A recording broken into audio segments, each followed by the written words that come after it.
Didier Deschamps, confirmé en tant que sélectionneur de l'équipe de France. Zidane pourrait lui attendre 2022 pour arriver chez les Bleus. Le mercato en Ligue 1 avec l'OL en quête d'un remplaçant à Memphis Depay et Montpellier prêt à accueillir 2 défenseurs. Toute l'actualité est dans le journal de Made in Foot.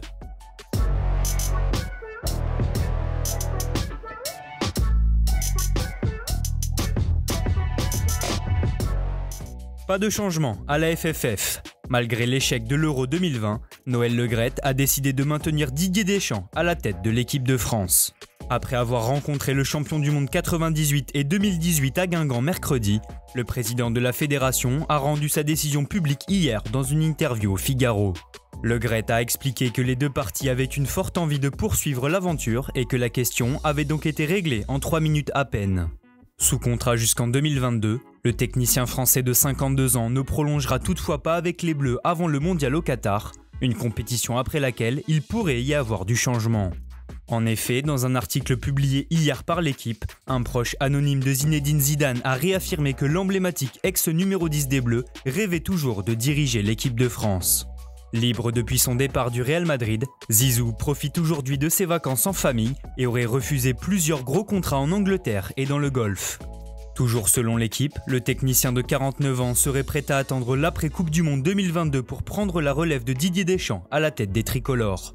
Pour rappel, avant l'Euro, Noël Le Graët avait expliqué que Zidane pourrait être l'homme de la situation, la première personne qu'il verrait pour prendre la tête des Bleus en cas de départ de Didier Deschamps. En Ligue 1, le mercato se poursuit, notamment dans les bureaux de l'Olympique Lyonnais, toujours à la recherche d'un remplaçant à Memphis Depay. D'après Le Progrès, le directeur sportif rhodanien Juninho regarderait du côté de la Belgique et suivrait l'attaquant de Genk, Paul Onuachu. À 27 ans, le Nigérian de 2 mètres sort d'une saison pleine avec 35 buts inscrits toutes compétitions confondues. En concurrence avec Arsenal, Séville et Fenerbahçe, l'OL aurait pris les devants en formulant une première offre à hauteur de 20 millions d'euros. À Marseille, la salve des recrues se poursuit et la prochaine signature devrait être Pau Lopez. Arrivé dans la cité phocéenne en début de semaine, le gardien de 26 ans a passé avec succès sa visite médicale mercredi et devrait donc parapher son contrat dans les prochaines heures.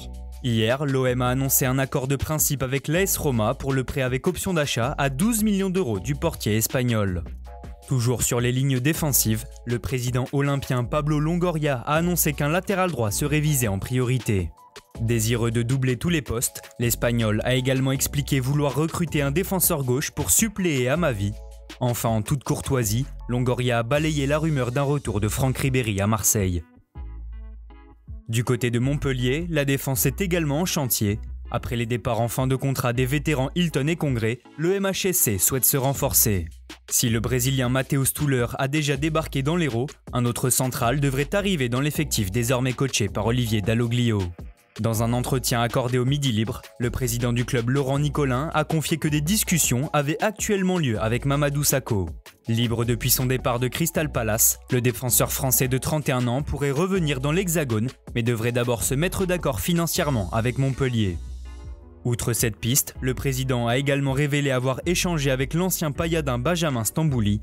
Sans club depuis son départ de Schalke 04, le milieu de terrain défensif a été invité par Nicolin à venir s'entraîner avec le MHSC.